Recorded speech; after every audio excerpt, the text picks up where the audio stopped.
कानूनों को तो उन लोगों ने वापस किया है, लेकिन ना बनाया घर जब किसी का उजड़ता है, 1 साल से पहले से हम लोगों ने यहाँ बनाया था और घर उजड़ा है, उसका दुख तो है। और साथ साथ में थोड़ी ये भी है कि चलो भाई 3 काले कानून वापस हुए, उसके साथ साथ में दुख इस चीज़ का हो रहा है कि हम जो 700 से अधिक किसान भाई लेके आए थे वो घर नहीं पहुँच पाए। इसलिए इस सरकार ने हम लोगों को जहाँ 2 कुंटल गेहूँ में 1 कुंटल डीजल मिलता था, आज 6 कुंटल गेहूँ बेचने के बाद 1 कुंटल डीजल मिल रहा है। ये पोजीशन हम लोगों की कर दी है कि एक दाने के लिए परेशान हो गए हैं, बच्चे रोड पे आ गए, हम लोगों को रोड पे आना पड़ा है। वो कुछ नहीं, अब इससे तो मैं क्या कह सकता हूँ, इससे ज़्यादा कोई मतलब नीच प्रवृत्ति के आदमी जिन्होंने किसान को इस स्थिति पे खड़ा कर दिया है। क्या नाम है आपका? हमारा नाम ब्रजेंद्र यादव है। बहुत खराब लग रहा है और चलिए कुछ अच्छा ही होगा।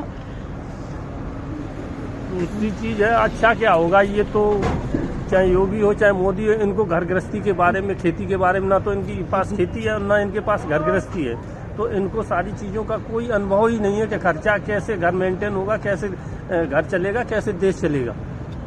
सबसे बड़ी बात तो इन लोगों को ज्ञान ही नहीं है इस चीज़ का, मेरे समझ से। तो ये मेरे दिमाग की बात समझ में। तो आपको लगता है आप की किसाने आपकी जो मांगे थी वो पूरी तरह अभी मानी नहीं गई? नहीं, अभी तो कोई नहीं अब मांगी गई है। जैसे MST वगैरह की है, वो तो अब देखो क्या करते हैं क्या नहीं करते हैं, और अगर जो होती है तो ठीक, नहीं तो फिर पुनः कुछ ना कुछ देखेंगे और धरने बनने चालू रहेंगे। अब यह है कि यहाँ से धरना करना हम लोगों ने सीख लिया, अब गांव-गांव जाके अपना 750 लोग खोलने का आप लोगों को बहुत दुख है। सबसे बड़ा दुख है सचमुच में, मतलब ऐसा ही बेहतर हो तो क्या बेहतर है ये। चलिए उनकी शहादत देखिए बेकार नहीं गई आप लोगों को, उन्हीं की बदौलत ये काम हो। ये बिल वापस नहीं होता, नहीं तो अगर सही बात है, अगर जो नहीं होता तो अब क्या करें। इन लोगों के पास भगवान ने नहीं दिए बच्चे अच्छे, ना इनको घर खेती, ना इनको आदमी का दर्द, ना इनको किसी के दर्द का पता नहीं है, किसी के मर्ज का पता नहीं है। इनको तो सिर्फ तानाशाही या बेवकूफ़ी, 2 ही चीज़ें हम कह सकते हैं। या तो इनकी तो हेटलशाही तानाशाही है, या तो बेवकूफ़ी। मुझे तो ये लगती है कि तानाशाही वो आदमी को करता है जिसके आस औलाद होती है, उसके लिए जोड़ता है। ये तो साले पुतले बना के, उल्लू बना के बैठा रखते हैं, और नीचे वाले जो लोग हैंगे उनको मास्टर माइंड से काम करवा रहे हैं। तो इस तरीके से पूंजीपतियों ने देश को किस हिसाब से लूटा।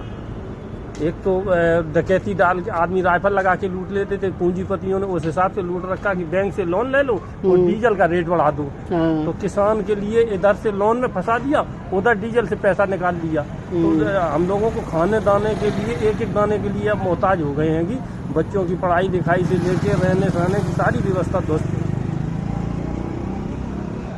चलिए कभी तो सही होगा। नाम है आपका? नवाब अली नाम है।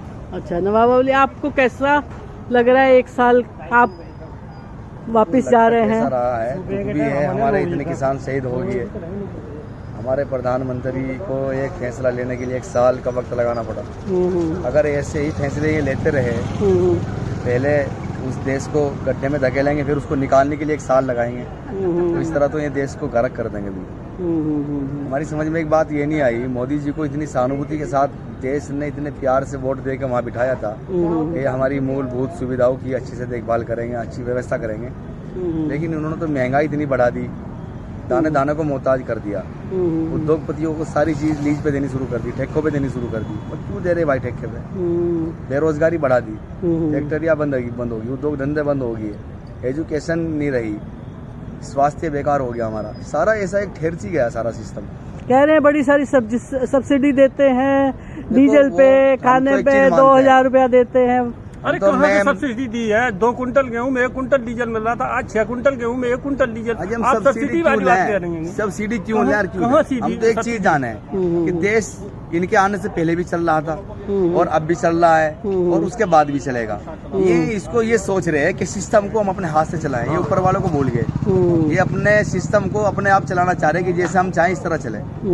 भाई ऐसा नहीं होगा। हमने आपको प्रतिनिधि चुन के अपनी व्यवस्थाओं के लिए वहाँ बिठाया, और अगर आप ऐसे मनमानी करोगे और इस तरह की GDP इतनी डाउन हो गई और अन्य कंट्री हमसे ऊपर चली गई, जो हमारे पे डिपेंड थी कंट्रियाँ वो हमसे ऊपर चली गई। हाँ, हम उनके ऊपर डिपेंड होगी। समझ में ये नहीं आ रही कि इन नेताओं को कौन इनका सलाहकार है, कौन इनका मशवरे वाला है, कौन इनको इस चीज की शिक्षा दे रहा। इन्होंने तो एक देश को ठहरा सी दिया, और ये हमारी गलती है कि देश के नागरिकों ने बिना सोचे समझे ऐसे लोगों को गद्दी पे बिठा दिया। वो आज उसका ये रिजल्ट सामने है। जिसके नाम 1 बीघा जमीन नहीं होगी, हाँ। उस आदमी को मतलब गद्दी पे बैठा दिया। वो क्या किसानों का दर्द समझे? सही कह रहे हैं। जिसके नाम बीघा 2 बीघा 4 बीघा जमीन ना हो, वो किसानों का क्या दर्द महसूस करेगा? आपको अभी भी लग रहा है कि अभी किसानों की पूरी तरह बातें मानी नहीं गई?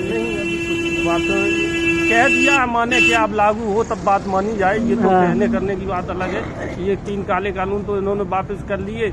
वैसे तो कायदे में इन पे मानहानि से लेके और ये 700 किसानों का मुकदमा दर्ज होना चाहिए, जो आगे चल के ऐसा कोई भी प्रधानमंत्री इस हैसियत से ऐसी वो कानून ना बनाए।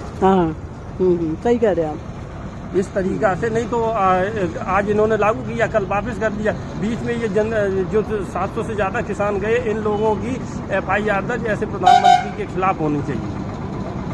और लखीमपुर खीरी वाला भी तो अभी तक कुछ नहीं हुआ ना? लखीमपुर खीरी वाला तो वो भाई मैंने कहा वो तो उन्हीं के हैं। लखीमपुर खीरी में जो नेता है, गुंडा है, सब उन्हीं के तो हैं। उसमें क्या हम आप कर सकते हो? सरकार उनकी हैगी, यहाँ केंद्र से लेकर राज्य सरकार तक, तो उनसे बहुत असंभव चीज है कि हम लोगों को न्याय मिले। ठीक है, शुक्रिया यादव जी। आप कहाँ से हैं? मुजफ्फरनगर। मुजफ्फरनगर से राजा भैया। दिल्ली के पास पड़ता गाँव हमारा, मीरापुर खुर्द।